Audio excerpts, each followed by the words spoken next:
Okay, magandang umaga sa lahat. Okay. Welcome myself again. It has been quite a long time na nandito ako. So it's always a pleasure to share with you the Word of God. Shall we start in prayer? Our Lord and gracious Father, we praise you and thank you for this time, Lord, that we can hear your Word. And we pray, Lord, that really this Word will come into our heart. Fill this place with your Holy Spirit. And guide us always, Lord, that we can focus our minds in your word. For we pray all these things in Jesus' name. Amen.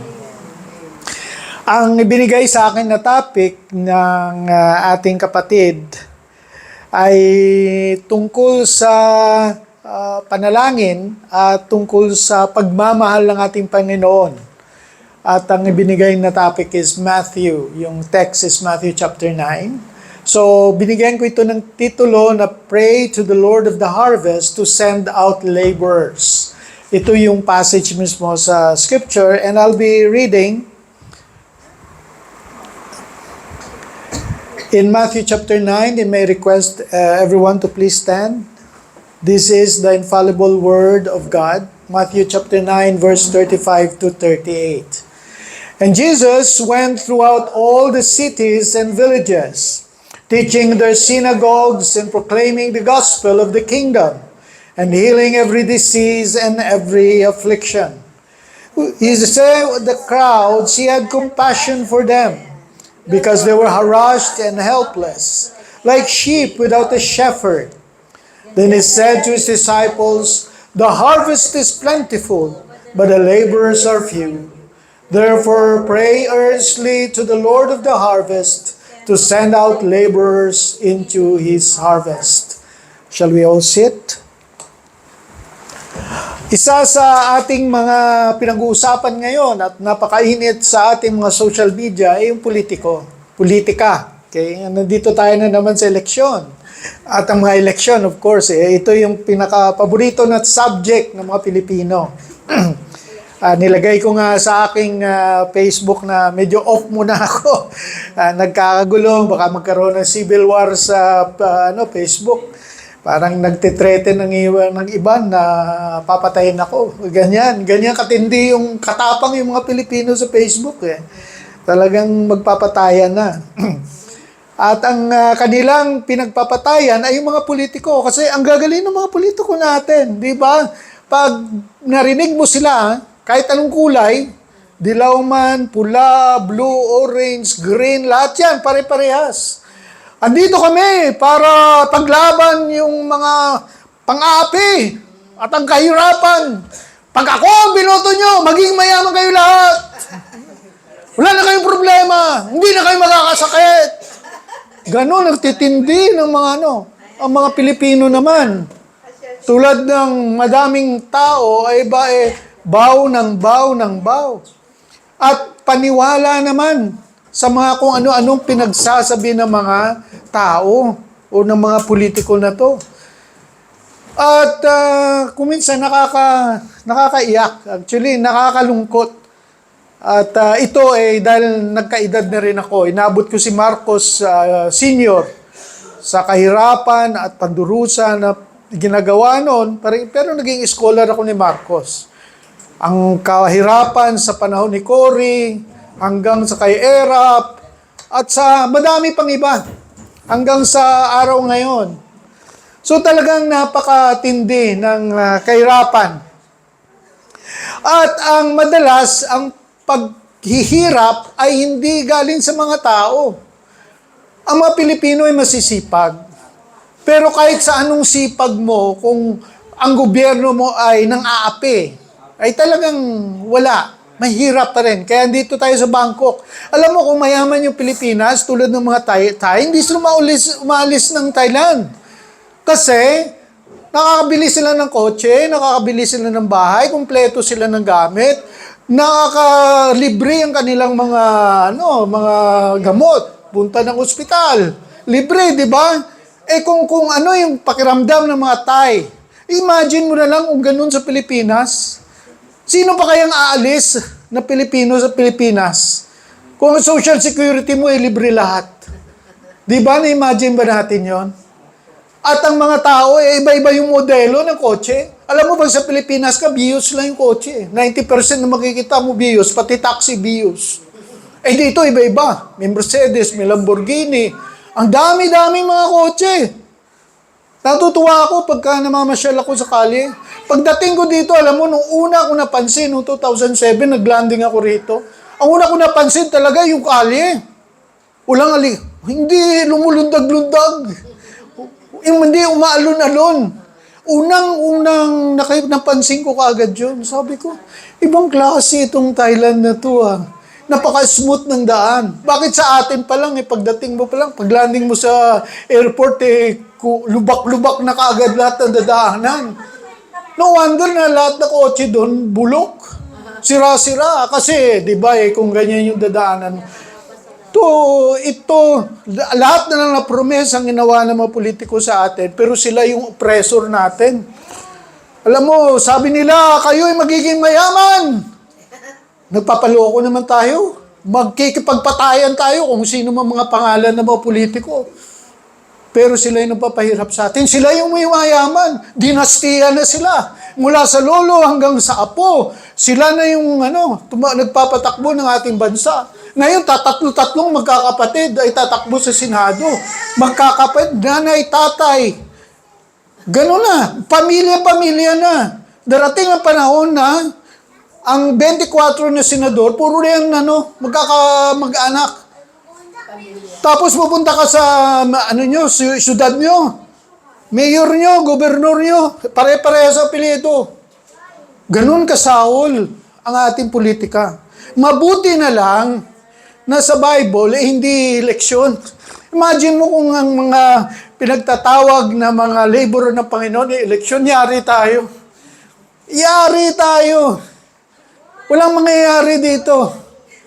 Imagine mo, yung pastor nyo, yung pangalan, Marcos, Aquino, Duterte. Ganun lang.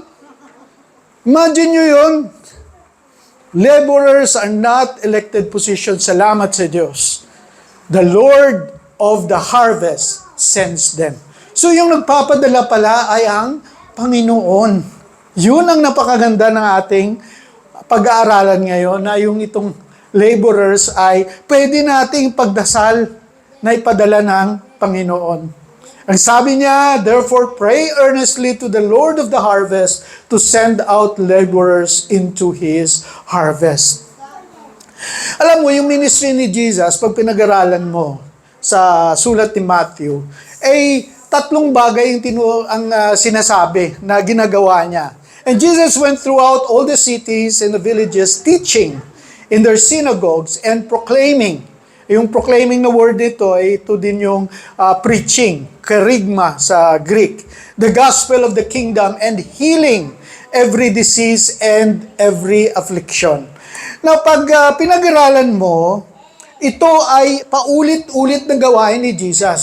Sa Matthew chapter 9, sa Matthew chapter 4, before this, ganito yung ginagawa niya. Ibig sabihin, ito na yung pattern ng ministry ni Jesus. Nagtuturo, nagpipreach, nagpo-proclaim ng gospel, at saka nag-heal, nagpapagaling ng mga tao. So, ang pagtuturo, ginagawa natin ngayon ito, usually sa context ng isang simbahan, nagtuturo tayo para sa mga believers, yung may mga nanampalataya na sa Panginoon. Pagka sinabi natin nagpipreach or nagpo-proclaim tayo, ang pinoproclaim natin yung good news. Hindi naman natin kailangan i-proclaim sa mga mananampalataya ang good news dahil natanggap na nila yung good news. So sa labas yun. Sa labas. At ito yung pinakatrabaho ng mga laborers na ipinoproclaim yung magandang balita sa labas ng simbahan. Of course, meron tayong methodology wherein ini-invite natin yung mga kaibigan natin papunta dito sa simbahan dahil may espesyal na sitwasyon yung simbahan. Espesyal ito. Kasi where 2 or 3 are gathered in your name, I will be in their midst. Ibig sabihin, pag sinama tayo ng mga kaibigang hindi Kristiyano, ay ba may Holy Spirit nandito sa atin, nagtitipo, na nakaka-apekto din, naglilinaw din sa kanyang gawain, at ang demonyo ay na paghiwalay. At kung ganun ay nagiging mas maliwanag ang kanyang pag-iisip. Kaya maganda din na methodology na kung may mga kaibigan tayo na hindi Kristiyano, ay imbitahin natin sa loob ng simbahan. Dahil merong ibang presensya ang Panginoon dito. Kaya ito isa sa mga gawain natin. So, teaching for believers, preaching, proclaiming the word is for unbelievers. Of course, makita natin na ang gospel, yung magandang balita, itungkol ito sa kingdom. Ang kingdom na pinag-uusapan natin ay paghahari. Makikita natin mamaya ito na paghahari ng Panginoong Hesus. So, hindi lang masasabi na darating ang hari, kundi siya ay naghahari ngayon. Jesus is reigning today. Hanggang ngayon, siya ay naghahari. Saan? Hindi siya hari na presidente. Hindi siya presidente ng Pilipinas, hindi siya presidente ng Amerika. Pero siya ay presidente ng puso ng mga may pananampalataya sa kanya. So, ang kingdom na sinasabi rito ay ang kingdom na bawat isa sa atin ay miyembro bilang mananampalataya ng Panginoon. The kingdom of heaven. Tayo ay nasa loob na ng kaharian ng Diyos kung tayo ay may pananampalataya sa Kanya. Now, pangatlo na gawain ni Jesus sa time na to ay gumagaling ng mga sakit and every affliction at mga kung ano-ano pang mga sakit yan. Now, madalas, ang iba, hindi ko alam kayo, madalas pa rin, ang iba ay naghihiling pa rin. Eh di masaya yun, wala na kailangan ng hospital.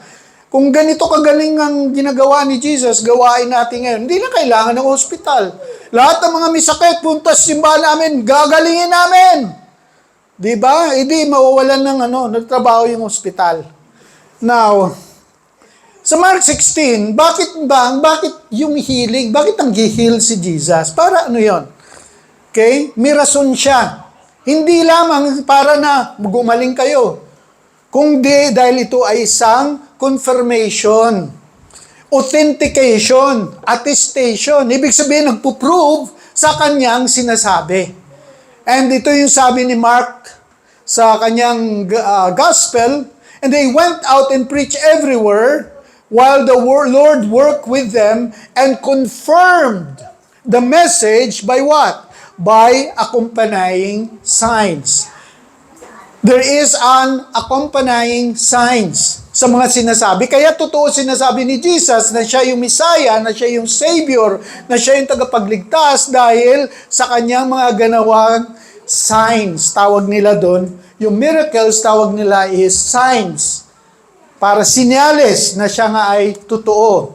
Sa Hebrews chapter 2 verse 3, ito pagkasabi, God also bore witness by signs and wonders and various miracles and by the gifts of the Holy Spirit. So, ang pruweba na tama yung sinasabi ay dahil sa mga signs, sa panginagawa. Kaya, ang pagtuturo ni Jesus, ang papoproclaim niya ng gospel, at ang healing na yon ay para i-authenticate yung pagtuturo niya. At saka yung magandang balita na sinasabi niya, totoo to. Ang sinasabi ko, makikita nyo dahil gagawa ko ng mga bagay na Diyos lamang ang makagagawa. Kung ang sinasabi ko ay parang Diyos lamang ang makapagbigay ng mensahe, ito ay talagang totoo dahil Diyos rin ang makagagawa ng mga miracles na gagawin ko. In John chapter 20, verse 30, sa katapusan na gospel ni John, ito din ang sabi niya, Jesus did many of the signs in the presence of the disciples. So ginawa niya to para so that you may believe that He is the Christ. That siya nga yung Kristo. And by believing, you have life in His name. So makikita natin na itong mga healings na to ay talagang to authenticate. Now, sa history ba ng Bible, merong bang ganitong pangyayari? Sana ngayon, sige yung healing natin. Talagang gustong-gusto ko, ang dami kong pakiramdam. Kami ng asawa ko palaging nag-aaway paggabi. Kasi ang dami niyang daming sakit sa katawan. Ako, dami ko ring sakit sa katawan. Alam mo ba kung ilang mga pang-ointments yung nasa tabi? Mga 10 yata, iba-ibang klase, iba-ibang kulay. Green, yellow, alam mo na, dito, ang gagaling eh. May mga may mga ointment. Iba-iba, hanggang Pilipinas. May high pa, may picassent oil pa. Hindi ba iba eh. Pagka iba yung pakiramdam, iba din yung ginagamit. Ang tindi ng mga sakit. Alam mo, pag titingnan mo sa Bible, ang Bible, may 3 panahon kung saan makikita natin, talagang ang lalakas ng miracles na nangyari. Ito sa panahon ni Moses at saka ni Joshua. Particularly kay Moses. Dahil si Moses ay nagbibigay ng salita ng Diyos. Siya nagbigay ng 10 utos ng Diyos. Siya ang nag-lead sa kanila. Ang palaging sinasabi niya, ako ang servant ng Panginoon, I am your deliverer. Ayaw maniwala sa kanya yung mga Israelites. Sabi niya, hindi. Paano ka malaman na ikaw nga yung deliverer namin? Pinapahamak mo lang kami. Sa lahat na punto ng buhay ng mga Israel, palagi sila nagrereklamo kay Moses. Bakit nyo kami dinala dito sa wilderness para patayin? Pumunta sila sa bingit ng Red Sea. Sabi niya, bakit dinala to para patayin? Yung ganun palagi. Pero sa tuwing may pagkakaroon ng kahirapan, bigla na lang gagawa ng miracle. Sabi niya, akala nyo, hindi kayo liligtas ng Panginoon. Ito, hatiin ko yung Red Sea. Sabi nila, wala kayong makain sa wilderness. Ito, uulan ng pagkain. Wala kayong tubig. Bubuka ang lupa. Iinom kayo ng tubig. Ganun katindi sa panahon ni Moses.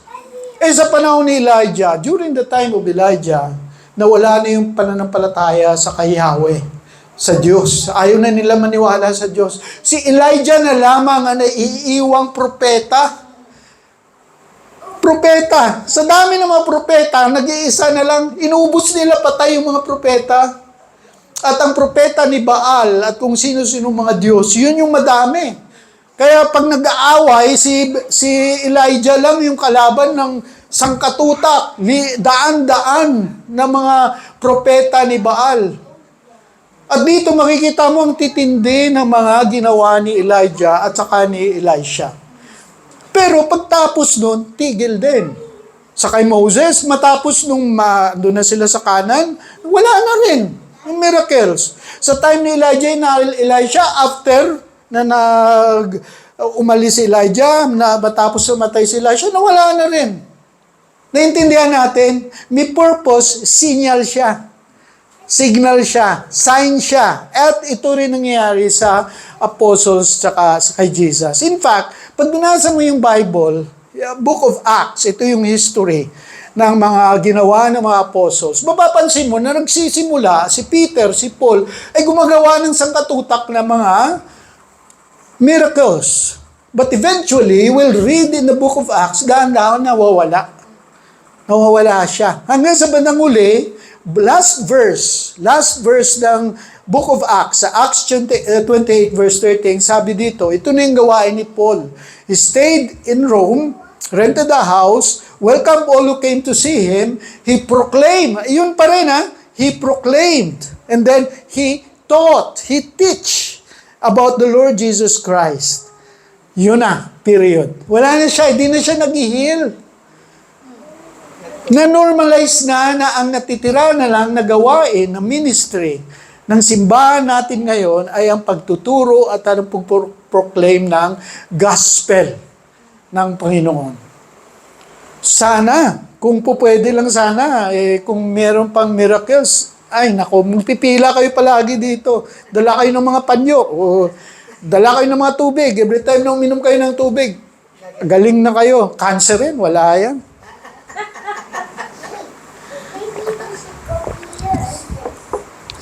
Anyway, ito yung ang ministry ni Jesus. Now, sa ating pagbabasa dito, ang sabi, nung ginagawa niya yon, yung ministry niya, yung nagtuturo, nagpo-proclaim at nag-heal, nakita niyo yung mga crowds, yung mga tao, sunod ng sunod sa kanya. At ang sabi niya is, he had compassion for them. Nakakaawa, naawa siya. because they were harassed and helpless like sheep without a shepherd. So, harassed and helpless. Ang word na harassed and helpless, pag nanood kayo ng YouTube, may makikita kayo na sa Africa, yung may mga usa, tapos hahabulin siya ng mga leon, ng mga jaguar. Yung pinaglalaruan lang, pinaglalaruan sila, madami sila, tapos may pack of wolves, for example, lions, tigers, tapos yung wala man lang silang kalaban-laban. Walang kalaban-laban. Ang nakakaiyak dito talaga is yung sheep. Kasi ang sheep, yung nature, kasi tayo, mga Pilipino, mga taong aso tayo Pilipino, aso. Alam mo, sa drawing ni Magellan, dinrawing yung nung landing si Magellan sa Cebu. Ay sumalubong sa kanya mga aso. Talagang mahilig tayo sa aso at saka pusa. So, hindi tayo pamilyar sa sa lamb, karnero, tupa, yan, kordero. Hindi tayo pamilyar dun very seldom ako nakakita na merong kambing. Kambing, lumalaban yun. Mahirap pa, mahirap ulihin yung kambing. Yayariin ka nun. Pero yung tupa talagang kawawang-kawawa kasi wala talagang panlaban yun. Hindi sila tumatakbo. Kakainin na sila, hindi sila tumatakbo. Maamo. Tapos hindi naman sila actually makatakbo na mabilis. Mabagal sila. Sexy sila pag naglalakad Ganun yung style nila. So talagang nakakawawa, kawawang-kawawa kung ang isang tupa ay ito gagawin mong askal. Ang askal at saka yung mga pusang gala na tinatawag, ay buong pamilya yan hanggang sa kaapu-apuhan yan, mabubuhay sila na nanggagala lang, namamasura lang or nagnanakaw lang or kung anong pinagagawaan nila, mabubuhay. Ang tupa, isang araw, patay na yan. Kasi nakatunganga lang yan sa tabi.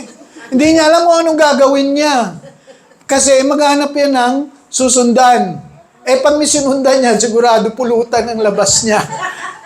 Diba, imagine mo kung yung pusa, kung ang aso, magsusunod-sunod din sa mga lasinggero, anong kalabasan nila? Asusena.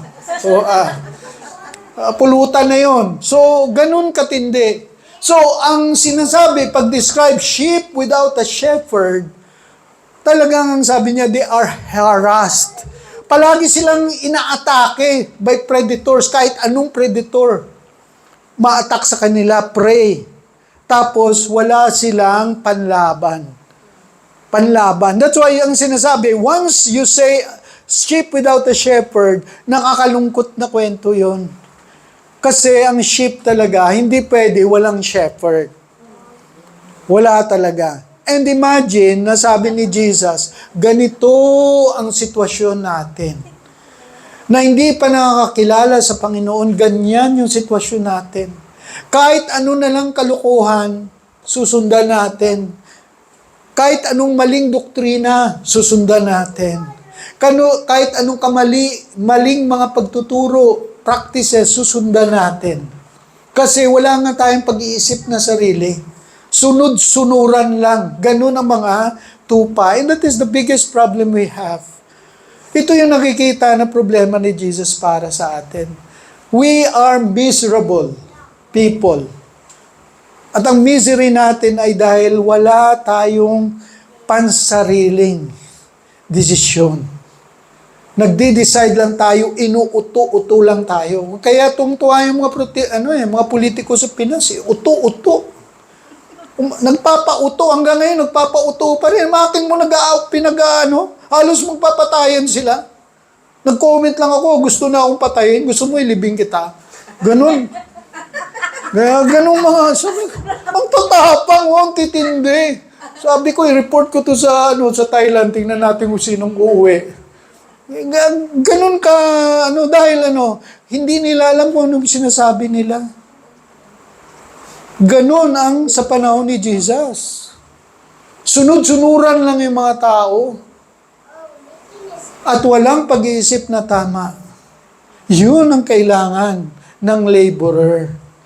Kaya kailangan ng shepherd para sa kanila. At yun ang sinasabi ni Jesus, we have to pray for laborers to guide these helpless and harassed sheep. Alam mo, sa Old Testament, binigay na ito na example sa time ni Ezekiel. Alam mo, nung sa kapanahunan ni Ezekiel, sa paglusob ng mga Babylonians sa Jerusalem, hanggang sila ay natalo, ang sabi ng Diyos, sabi niya, kaya kayo nagkaganito, kaya kayo nawala sa landas dahil wala kayong shepherd. Ezekiel chapter 34 verse 1 says, the word of the Lord came to me, Son of man, prophesy against the shepherds of Israel. Ano ang description niya sa mga sheep na walang shepherd? Sabi niya, itong mga sheep na to, they are weak, they are sick, they are injured, they are stray, they are lost. Mahihina sila, pero walang nagbibigay ng kalakasan. May sakit sila, pero walang nagpapagamot o gumagamot. May mga bali sila, pero walang nag-aayos. Nawawala sila, pero walang naghahanap.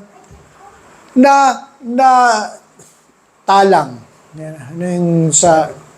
Naligaw sila, stray. Naligaw. Walang nagigiya para bumalik sila sa tuwid na daan. Hindi yung dating daan. Okay. So, yung tuwid na daan. So, walang ganun. Tapos anong sabi? There was no shepherd and they became food for all the wild beasts. So, kung ano yung description dito ni Ezekiel, pamilyar ang mga Hudyo. Alam nyo, si Ezekiel is one of the familiar books of the Jews. Paborito nila. Si Ezekiel, si Isaiah, Book of Psalms. Ito yung mga palaging makikita mo kinukote sa New Testament. At dahil ang pang-aalaga, ang makikita natin dito, na malaking problema pag walang shepherd. Kaya kailangan natin ng shepherd, ng pag-alaga ng mga tao. Sa 9, verse 36, sabi, ano yung root ng misery, ng helplessness, itong harassment na to ng mga tao? Makikita natin at mapapansin natin, pag binasa natin yung buong chapter 9, makikita natin na hindi lamang physical ang problema nila. It was actually spiritual. Spiritual. Sa chapter 9 verse 2, okay, so nang simula ibigay ang kwento nitong laborers na ito, unang mapapansin natin na nung dumating si Jesus dun sa lugar, ay merong paralitiko na may sakit. Dinala sa kanya. Ang ginawa ni Jesus, instead na pagalingin yung paralitiko, ang sabi niya, pinapatawad ko ang iyong kasalanan. Anong problema? Hindi physical. Hindi lamang proteksyon sa physical na problema nila, kundi ang pinunta ni Jesus ay spiritual. Ang spiritual problem, and that is the problem of sin. Kaya ang sabi niya, your sins are forgiven. At nagalit sa kanya yung mga tao, naging kontrobersyal. Sabi niya, teka, Diyos lamang makakapagpatawad, bakit sinasabi mo? Ikaw ang pumapatawad. Sabi niya, Diyos lamang ang makakapatawad. Diyos lamang ang makakapagaling dito sa paralitiko para malaman nyo na ang sinasabi ko ay totoo. Pagagalingin ko to tulad ng isang Diyos. Tumayo ka. Ayun, tumayo. Nakita natin yung ebidensya. Yung ebidensya na kaya niya magpatawad ay ebidensya na Diyos lamang ang makapagaling, pinagaling niya. So kung ano man yung hindi ma-prove, na sinabi niya, yung ma-prove, Pwede mo i-prove. Makikita mo yung ebidensya, ginawa niya, Diyos pa rin yun. Ang sinabi ko, Diyos rin yun, totoo rin yun. Kapwang parehas na totoo. In chapter 9, patuloy sa verse 9, tinawag niya si Matthew. Alam mo, si Matthew, isang tax collector. At ang problema ng isang tax collector ay siya yung pinaka masamang tao sa buong Israel. Siya na yung pinaka-traidor ng traidor. The traitor of traitors. Kasi hindi lamang na kampi niya yung mga Romans, kundi inaapi niya pa yung kapwa niya, Israel. Imagine mo, pag-isipan mo dito sa Pilipinas, sa atin lang, sino nag-aapi sa atin? Mabuti sana kung panahon ng Hapon. Maintindihan natin na Hapon ang nag-aapi sa atin. Kung panahon ng Espanyol, ilaapi tayo ng Espanyol. Kung panahon ng Amerikano, pinapatay tayo ng Amerikano. Pero ngayon, sino umaapi sa atin? Kapwa natin Pilipino. Ang tindi. Ang sakit. Ang sakit, ganito katindi ang tingin ng mga Hudyo kay Matthew. Hindi nila makita mabuting tao ito. Bakit tinawag ni Jesus? Dapat, di ba, ang tinatawag niya, mabubuting tao. Mabuti siya. Kailangan kasama niya, mabubuti rin. Bakit masama? Traidor yung tinawag niya. Anong sabi niya? I came not to call the righteous, but sinners. So ang issue pala, ang misery na gusto i-address ni Jesus ay kasalanan. Sin. And He came for sinners.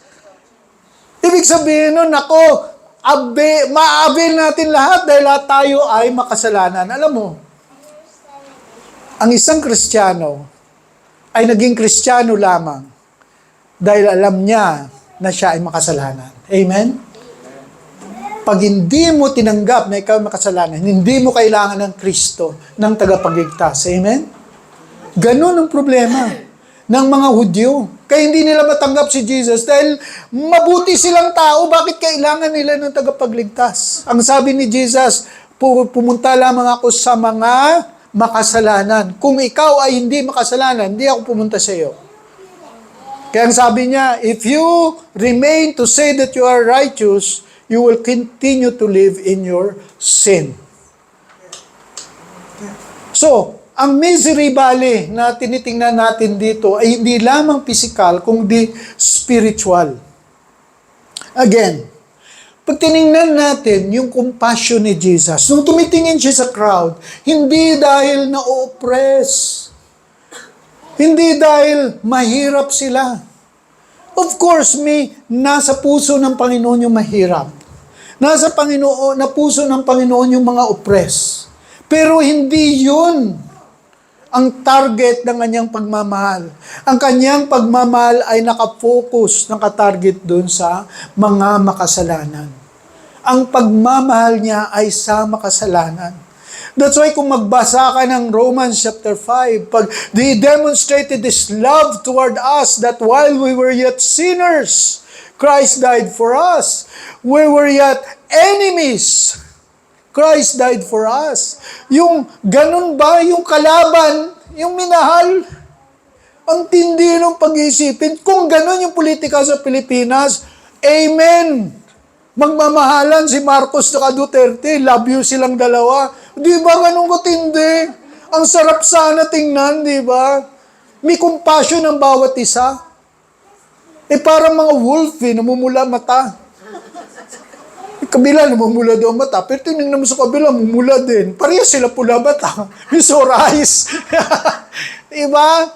Walang mabuti kasi lahat makasalanan. At doon lamang yung kumpasyon ng Panginoon sa mga makasalanan. Ganun kasarap pag-isipan na hindi mabubuting tao yung minahal ni Jesus. Imagine mo kung mabubuti lang yung minahal niya. Yung good people lang, paano na lang tayo? Sa ngayon, alam mo, yung reliyon natin sa Pilipinas, ganun. Kailangan mabuting tao ka, kailangan may gawin ka. At makikita natin kung gaano kahirap yung ganong puso, yung attitude. Gagawin ko to, gagawin ko yan, gagawin ko. Tapos ikaw hindi mo ginawa, hindi mo ginawa. Mas mabuti ako sa'yo. Palagi na lang pagtitinignan mo, proud ka. Ay, mabuti na lang, hindi ako katulad niya. Magnanakaw yan, marites yan, mayabang yan. Di ba? Ganun ang pag-iisip. Pero sa totoo, lahat ng sinasabi mo, balik lahat sa iyo. Ang tindi ng pagmamahal ni Jesus. Yung mga walang kwentang tao, yung kanyang pinagmamahal. Alam mo, galit sa kanya yung mga Hudyo. Dahil ang pag-iisip nila, yung darating na Mesiyas, yung Misaya, yung Kristo na inantay nila, ay ba, dapat hari yun. May espada yun. Lumalaban yun.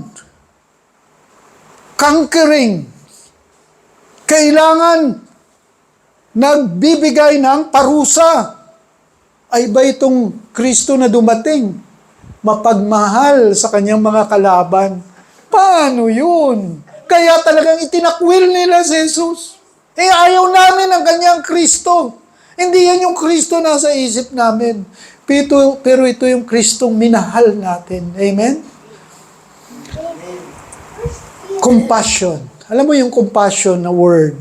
Ang Greek nito, parang iniikot yung intestine. Pag may sakit ka ng loob, yung namatayan ka, or may na-aksidente, basta may malaki kang problema na matindi, biglaan, parang umaano yung tiyan mo. Umiikot yung tiyan mo. Yung kalooban mo. Ang isang ekspresyon dito is you are heartbroken. Parang ang puso mo ay nadurog. Kanta yun, nadurog ang puso. Durog ang puso. Sino ba yung kumanta nun? April, ano ba yun? Michael B. Minugog na ito, gano'n, katindi heartbroken Talagang sama-sama ng pakiramdam. Sa Pilipinas, sa Iloilo, nung balik ako dun may sabi ni Mayor Treñas, sabi niya, may naging slogan niya, my heart's beat in Iloilo City. Ay, hindi pinagtatawanan siya. Tawanan, pati ako, diskusyon Kasi hindi tama. Pag my heart's beat in Iloilo City. Kung wala ka na sa Iloilo City, di patay ka na. Patay ka na. So, pinalitan. So, pag sunod na, nawala yung naging for. My heart's beat for Iloilo City. Yan gano'n. Pero, pag tinignan mo, tama nga naman. Kung ganun yung pag-iisip mo, na talagang pagmamahal mo sa Iloilo, talagang pagka umalis ka, madudurog yung puso mo. Si David Livingstone, isa siya sa mga popular. Kung nagbabasa kayo ng mga missionary, popular ito na missionary sa Africa. Siya isang explorer. So, bali nag-iikot, hinahanap niya yung mga rivers, ang mga, tapos gumagawa ng, mapa. Ito yung gawain niya. Pero, ang kanyang, parang mga dito, mga missionary, tuturo doon ng English, pero talaga, ang totoo niyan, nag-share sila ng gospel. Ganon din si Livingstone. Nag-explore siya, pero habang nag-explore siya, nag-share siya ng gospel. And ang time na spend niya talaga sa Zambia. At tapos, nung namatay na nga siya, or mamamatay siya, nagsulat siya sa will niya. Sabi niya sa will niya, pag namatay ako, pwede niyong dalhin ang katawan ko sa England. Pero, iwanan niyo yung puso.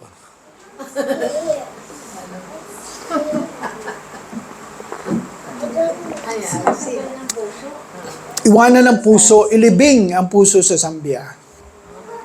Kasi doon yung puso niya nananatili sa Zambia. Ganon si Jesus, yung compassion ni Jesus sa bawat makasalanan ay talagang basag na basag ang kanyang puso. Talagang ang pagmamahal ay grabe. At ang pagtatanggi sa kanya, Pag tinanggihan siya, talaga hindi yun na, okay lang, move forward. Hindi. Nadudurog ang puso ni Jesus. Pag tinanggihan siya. Dahil andun yung compassion niya, nakakaawa kayo. Alam mo, nung pumunta siya sa Jerusalem, sa Matthew chapter 23, tuningnan niya yung Jerusalem, naiyak siya. Sabi niya, Jerusalem, Jerusalem. Sabi niya, alam mo, para kang mga chicks. At ako ay chicken. Gusto ko itago kayo. Protektahan kayo sa wings ko. Ayaw nyo. Ayaw nyo. Chick, paano yun? Paano mo magpoprotect yung chick sa sarili niya? Sabi niya, kaya nangangamatay kayo. Dahil ayaw nyong proteksyonan ko. Kayo, ganun ka, tindi yung pagmamahal ni Jesus. And dapat ganun din tayo. I-reflect natin sa ating mga relationship, especially sa mga hindi Kristiyano, na yung pagmamahal dapat papakita natin sa ating pamumuhay. Na tayo ay magandang ihemplo para makita nila si Kristo. But more especially sa ating kapwa mga Kristiyano, na nasa loob, for example, ng ating simbahan dito, ay talagang dapat bawat isa sa atin, little Christ, Christians, little Christ. Makikita si Kristo sa bawat isa sa atin. Ganun ang gusto ni Jesus na makita sa ating pamumuhay.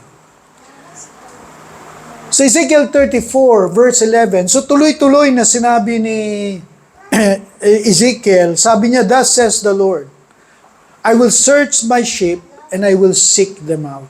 Ito'y lingwahe ni Jesus sa John chapter 10. I am the good shepherd. So, siya ang naghahanap.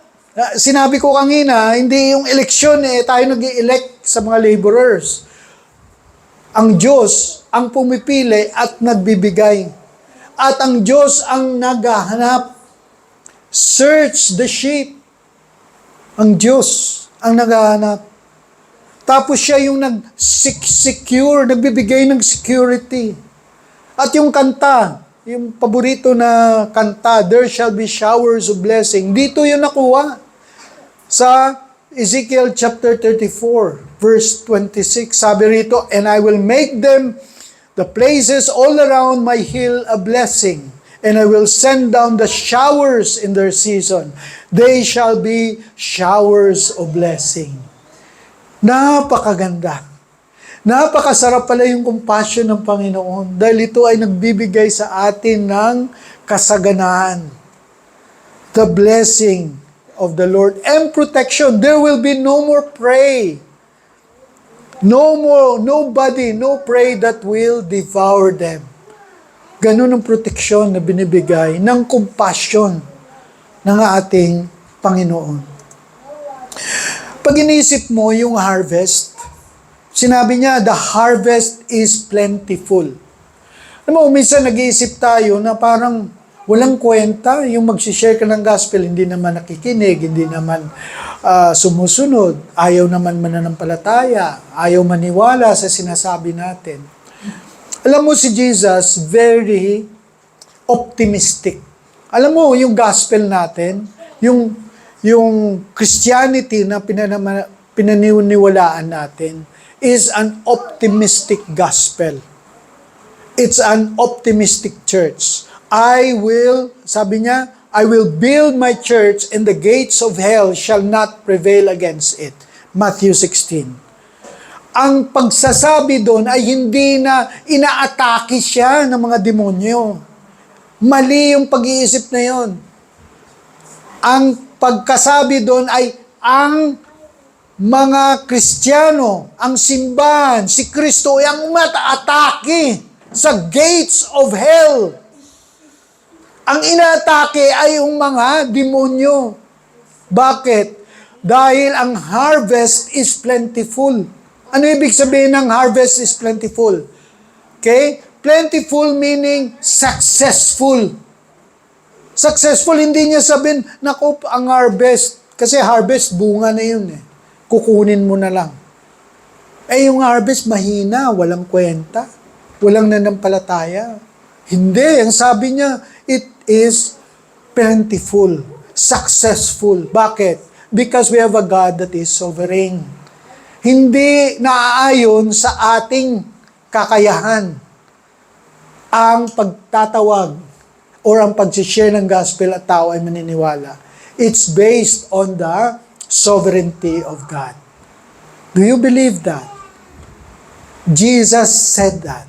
The harvest is plentiful. Madaming mananampalataya. At ang salita ng Diyos will be successful because God is sovereign. It is the responsibility ng simbahan to pray for laborers. Yun ang ating sinasabi ni Jesus dito.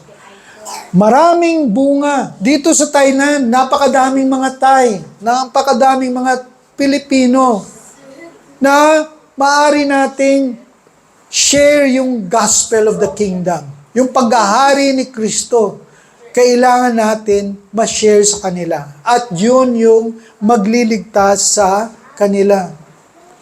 The world is ripe for harvest. Kung nagbabasa kayo ng mga Greek mythology, alam mo, ito naging paborito ko na subject when I was in high school hanggang mag-college. Hanggang matapos nung college, nagbabasa ako ng Greek mythology. So, paborito ko si Iliad at saka si Odyssey.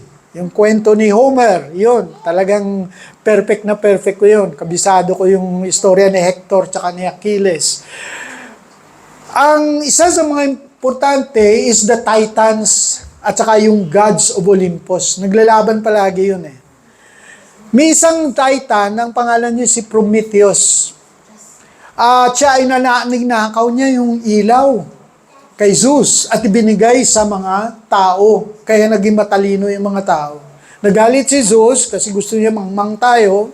Ang ginawa niya, itinali siya sa bato at araw-araw merong agila na bumababa, kinakain yung kanyang liver, atay. Kakainin. Eh di maubos yung atay. Pagka the following day, tutubo na naman yung atay, buo na naman. Kakainin ulit ng eagle. Alam mo, sa pamumuhay natin, siguro yung struggle natin pang araw-araw, alam mo kung wala ka, especially wala kang kita, hindi enough yung kita mo, puro ka utang.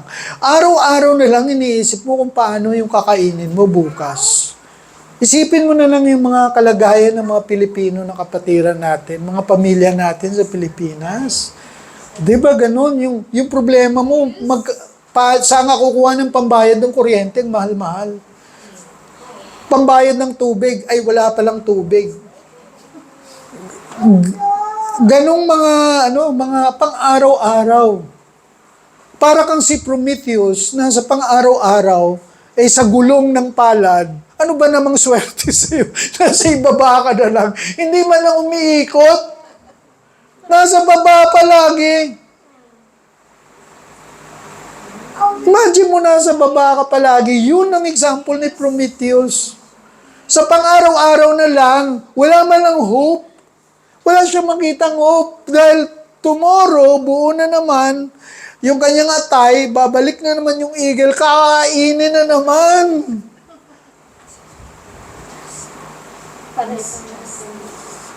Panay ang sakit. Sakit dito, sakit doon. Wala nang solusyon.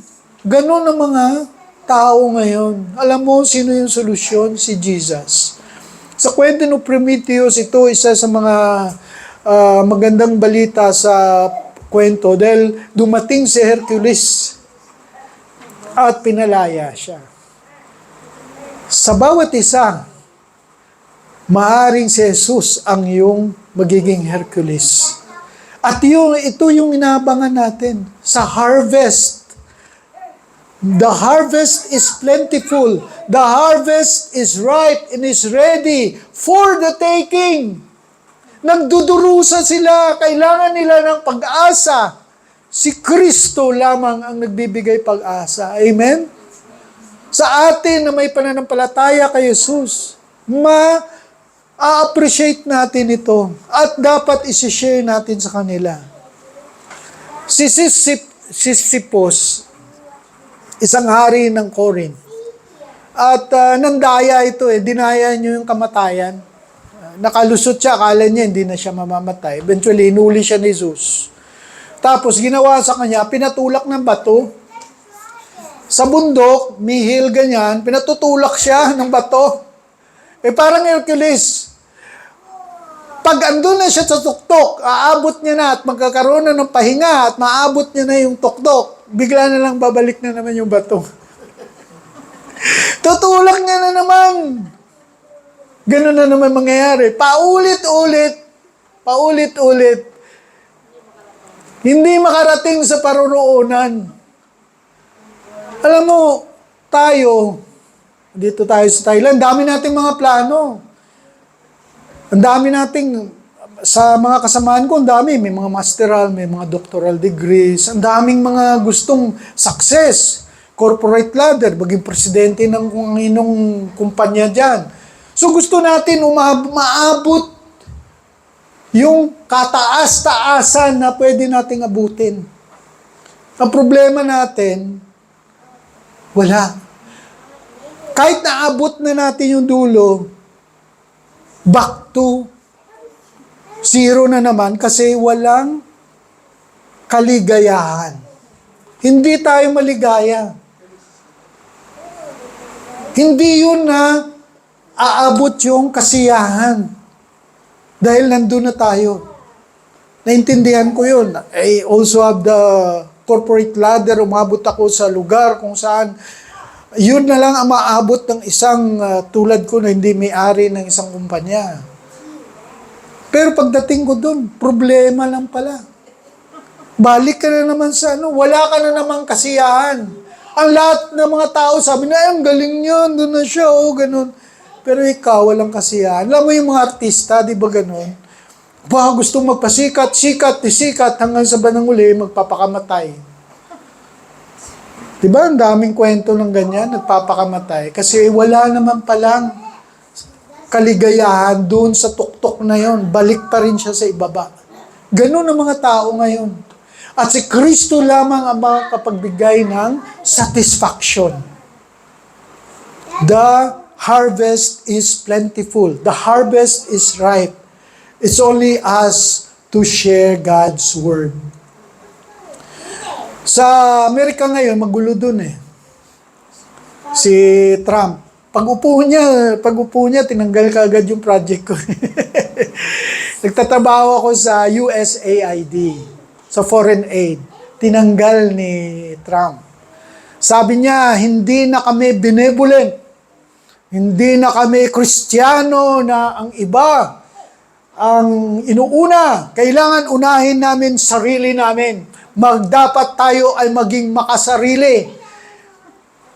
Dapat ang virtue na encourage natin sa buong mundo, maging mapagkasarili. Imagine mo yon. Bawat isa sa atin dito mapagsarili. Wala akong pakialam, mga anak ko na yan. Asawa ko na yan. Sino-sino yan. Sarili ko dapat uunahin ko. Imagine mo yon. Kung anong klaseng mundo meron tayo. Ganun ang tinuturo ngayon ni Trump. At yun yung madalas na nagiging ina-apply mga Amerikano, ganun sila. Bayaan mo yung iba dyan. Huwag na tulungan. Mamatay kayo dyan. Yung problema nyo yun. Isipin mo bawat isa sa atin. Problema yung anak mo, bayaan mo yan. Problema ng apo mo. Problema yan, kapatid ko, nanay ko, tatay ko. Problema nila yan. Di ko problema yun. Nagalit yung mga friends. Sabi niya, bawiin namin yung Statue of Liberty. Kasi binigay yun ng mga independence. Yung War of Independence against the British. Nanalo yung Amerikano, di ba? Nagiging sila, republic sila. Tapos, binigyan sila ngayon ng mga friends ng statue. Tawag doon Statue of Liberty. At ang Statue of Liberty, dinagdagan nyo ng text. Ang sabi ng Statue of Liberty, "Give me your tired, your poor, your huddled masses yearning to breathe free, the wretched refuse of your teeming shore. Send this, the homeless, tempest-tossed to me. I lift my lamp beside the golden door." Milyon-milyon na mga refugee pumasok sa New York. Pinasok nila kasi ang New York, harap nun Europe. Europe nagkakagera, nagkakagulo. So lilipat sila sa Amerika. Ang entrada nila para maging American citizen ka, papasok ka sa New York. Andun, nakaabang sa iyo si Statue of Liberty. Welcome kayo lahat. Welcome kayo lahat. Ganun ang pagmamahal ng ating Diyos. Kaya sabi niya sa John chapter 12 verse 32, "And I, when I am lifted up from the earth, will draw all people to myself." Kung nakikita natin yung Statue of Liberty, may ilaw na dala. Sa Kristiyano, si Kristo na nasa krus. Nasa krus. Handang nakaspread yung kamay niya para tanggapin ng lahat na mananampalataya sa Kanya. Yun ang dapat nasa isip natin. Na yun ang pinakamensahe, purpose ni Jesus. At dapat tayo ay mag-pray, patuloy na mag-pray for laborers, missionary man, pastor man, leader ng ating simbahan, na maglilid sa atin para patungo kay Kristo Jesus. Shall we close in prayer? Our Lord and gracious Father, we praise you and thank you, Lord, na ikaw talaga ay mapagmahal, Diyos na mapagmahal, our loving God. We pray, Lord, na may sa puso talaga namin na ang misery, ang problema ng mga tao ay kasalanan at ikaw lamang ang solusyon ng kasalanan. Lord, we pray na ang Church Living Grace, Lord, na ikaw talaga manguna at ipakita yung pangangailangan ng mga laborers at mag-raise ka, Lord. Magtayo ka ng mga laborers dito, mga kalalakihan, at ang mga kabaybaan, Lord, na makapag-share ng iyong salita at makapagtawag na iyong mga katauhan. For we pray all these things in Jesus' name. Amen.